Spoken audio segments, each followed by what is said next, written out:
예, 가셔야 되니까 간단히 말씀드리도록 하겠습니다. 전체적인 필요성에 대해서는 공유하는 바인데요. 조 교육감님께서 이제 쟁점으로 이야기하신 23페이지, 24페이지에 있는 내용의 일부분에 대해서 제가 코멘트하는 방식이 될 것 같습니다. 1, 2번은 같은 내용이니까 생략하도록 하고요.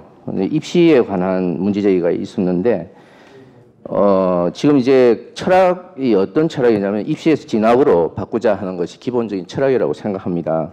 동의를 하는데 현재 굉장히 큰 논란이 되고 있지 않습니까? 당면하고 있는 학부모들 같은 경우는 차라리 정시를 확대하는 것이 낫다. 그것은 공정성의 문제를 이야기하는 것이고, 또 현장 교사 같은 경우에는 공교육 정상화를 하는 수시를 확대하는 것이 낫다. 이렇게 이제 충돌하고 있는데, 아주 현실적인 대안으로서는 이제 점진적인 개혁 전략으로서 기존 입시 체제 하에서 진학 모델을 개발해서 추가하는 방식으로 실험하는 것이 어떨까, 이렇게 생각을 해봅니다. 지금 대학 체제 개편의 내용물을 보면 공동 선발, 공동 학위, 공동 교육 과정인데 이 중에서 그래도 쉬운 것이 공동 선발이다라고 생각을 합니다. 역설적이지만 그래서 이제 그런 고민을 한번 해보았고요. 두 번째 이제 말씀드리고 싶은 것은 쟁점에서도 이야기하셨지만 기초학문과 응용학문의 관계, 특히 대학 체제를 분업화해서 국립대는 기초학문, 사립대는 응용학문 이런 이제 아이디어를 제시해 주셨는데 이 안을 보면 대학 안을 보면 사실은 학과 개편도 어려운 것이 대학사입니다. 이 학과 대 학과의 경쟁이라고 썼는데 사실 이것은 이제 전쟁 수준이거든요. 그러니까 김동춘 교수님께서 말씀하셨을 때 대학 통합이라는 것이 쉽겠느냐라고 이야기하셨지만 그 대학 안에서의 통합도 개편도 쉽지 않은 것이죠.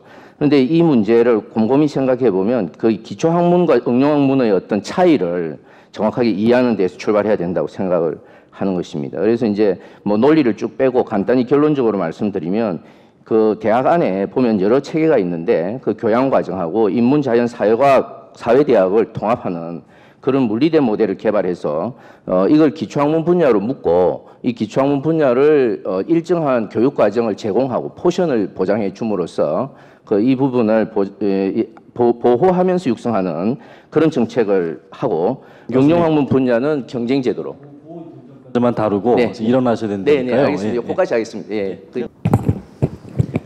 예, 사회자께서 아주 근본적인 질문을 던지시고 저한테 토론하라고 하시니까 제가 아주 근본적인 답을 해야 될 것 같은데 사실 토론 내용으로 이제 갖고 있었던 거는 그렇게 근본적인 것은 아니고요. 근본적인 실수도 있는 부분이 약간 있습니다. 왜냐하면 지금 논의된 것이 학사구조 재정 이런 부분인데 제가 토론할 때 뒤에 약간 이야기한 게 교육과정 이야기를 했기 때문에 그런 거는 대학 안에 있는 사람들만 알고 외부에서는 잘 모르는 이야기들이 되게 많고 또 대학 안에서도 교육과정 부분이 아까도 잠깐 이야기하셨는데 교육학하시는 선생님들이 교육과정에 대해 잘 아실 것 같지만 한편으로는 내용 자체는 잘 모르고 또 우리가 이제 사대에서 내용학이라고 그럽니다. 경제학이면 경제학, 사회복지학이면 사회복지학 그런 전공 영역에 계시는 선생님들은 다른 전공에 대해서 전혀 몰라요. 그러니까 이게 커뮤니케이션이 전혀 안 됩니다. 대학 안에서. 그러니까 그런 어떤 독특한 대학이라고 하는 구조의 특성을 다 이해한다는 것은 대단히 어렵기 때문에 교육과정에 대한 논의도 역시 상당히 전문적인 이슈인 것 같습니다. 제가 경험해 봐야 하면. 그래서 그 이야기를 하다가 이제 말한 것인데 거기에서 이제 물리대를 만들자 하는 이야기를 제가 했었고 동시에 무중공 모집을 확대하고 기존의 학과주의 같은 틀을 벗어나서 전공 형성 제도 같은 걸 도입하고 이렇게 해서 융합교육을 활성화하는 쪽으로 가져감으로써 대학 학부교육이라고 하는 것에 혁신을 가져와야 된다. 이제 이런 말씀 드렸는데 그런 부분은 이제 새로운 이야기라고 할 수 있겠습니다. 주에서 제가 이야기 드린 건 뭐냐면 이런 부분을 이제 경험도 하고 연구도 하고 해보니까 대학 개혁 이야기를 재정 지원을 하면 개혁을 동시에 이제 해야 되는 것이라고 보거든요. 아까 박호영 선생님 말씀하셨지만은 아닌가요? 정부가 예컨대 2배로 국립대의 재원을 2배로 증가를 시킨다고 한다면 그것이 어떤 결과를 초래할 것이냐 이런 이제 말씀하셨잖아요. 그런데 사실 그 정부가 책임을 진다고 하는 것은 고등교육에 대한 책임을 진다고 하는 것은 돈만 그냥 주는 것을 의미하는 것은 아니고 그 대학이 가지고 있는 해결해야 될 과제, 그 대학이 응당 사회 내에서 해야 될 그 고등교육 기관으로서의 역할을 하도록 이제 요구하는 것이라고 볼 수 있겠죠. 근데 그것이 지금까지 이렇게 보면 대학을 평가를 하거나 대학을 바라보는 시각이 교육과 연구라고 하는 두 가지가 함께 섞여서 왔다는 것입니다. 그래서 이제 대학 교수를 평가할 때도 연구 실적으로 평가를 하고 대학 전체도 연구의 역량을 가지고 평가하고 이렇게 하다 보면 결국 어떤 식으로 되느냐면 학부 교육이라고 하는 것이 연구에 종속됩니다. 연구는 대학원 이상에서 다 하는 것이거든요. 교수가 하는 것이고. 근데 거기에 종속됩니다. 그래서 실제로 전 세계 대학의 구조를 이렇게 보면 우리나라처럼 이렇게 분류가 되어 있지 않고 두리뭉실하게 비슷하게 가는, 동형화돼서 비슷하게 가는 경우는 거의 없는 것 같거든요. 그래서 거기에서 이제 구체적인 교훈이 뭐냐면 대학 개혁이라고 하는 것을 교육 개혁과 연구 개혁으로 나누어서 접근하고 교육이라고 하는 것은 이제 학부 교육을 말합니다. 1학년부터 4학년까지 학부 교육을 말하는데 그 학부 교육의 혁신이라고 하는 것이 주된 내용은 뭐냐면 그 우리나라는 유럽식의 전공주의 모델을 가지고 왔어요.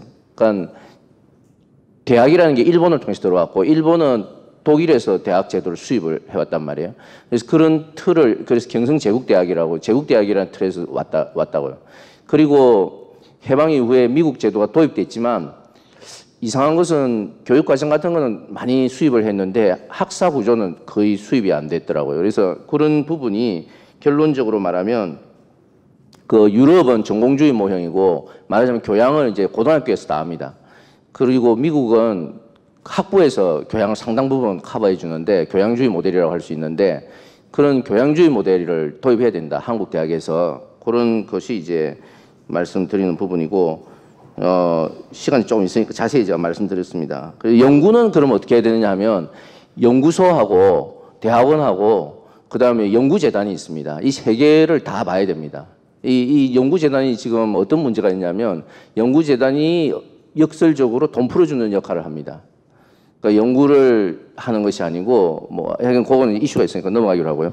그래서 그리고 이제 제가 마지막으로 다음 페이지에 말씀드리는 것은 공영형 사립대에 대한 것이 하고 이제 국가장학금인데 공영형 사립대는 그 구조 조정 대상 대학을 우선해서 한다 이렇게 접근하면 상당히 역풍이 불 것 같습니다. 이미 그렇게 많이 보도가 돼가지고 공영형 사립대학을 구조개혁을 하는 회피하는 수단으로 쓰는 것이 아니냐 이런 식으로 이야기가 되고 있는데 그렇게 접근하는 것보다 국가의 교육 책임이라고 하는 큰 명제 하에서 접근하는 것이 좋지 않겠느냐. 그래서 최초에 공영형 사립대를 할 때는 양질의 사학 중에서 그 모범 사례를 찾아야 되지 않겠나 생각하고요.